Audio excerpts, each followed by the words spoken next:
Thanks for checking out Scotty's Hobbies. Today I'm going to show you how to replace the vapor canister purge solenoid on this Nissan Sentra. First, we're going to remove the hoses. One is coming from the canister or the fuel tank, and the other one is going to the intake. So make sure you don't get these mixed up. Label them if you need to. Use a pair of pliers, grab the ears on the hose clamp, squeeze them together and pull back. You're going to grab the sensor or the electronic connection to the sensor using your thumb and press in on the tab. After doing so, pull out on the sensor or on the connector, and this connector should slide right off. Now, you might have a problem with the connector right here, so make sure it looks good. It doesn't have any frayed wires. It doesn't look like anything's pulled off of it. And after you do this replacement and you still get a code, this might be the problem. So you might want to check the connection at this connector. Now, moving on. I had to use a flathead screwdriver to help me push the end of the hose off the solenoid. Be very careful. Do not break the solenoid when you're trying to remove the hose.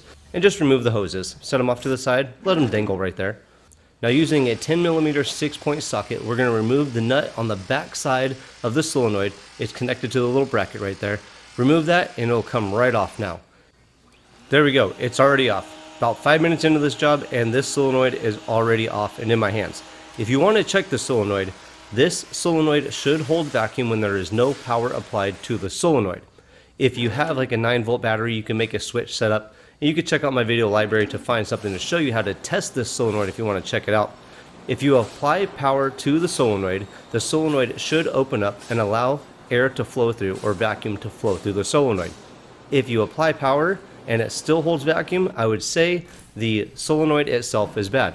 Another common symptom of a bad solenoid is a hard time starting the vehicle.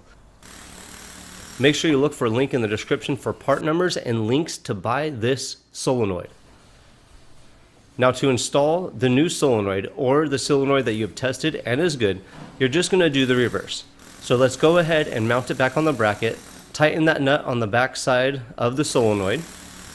Now that that is all snugged up, let's go ahead and put the hoses on. Hoses should slide right on. If they don't, spit on them, lube them up a little bit, and they'll slide right on with no problems. If there is something causing them to not slide on, you might have a crack. So double check, make sure that everything looks good on the hoses, that you're not getting any vacuum leaks or emissions leaks right there at this connection.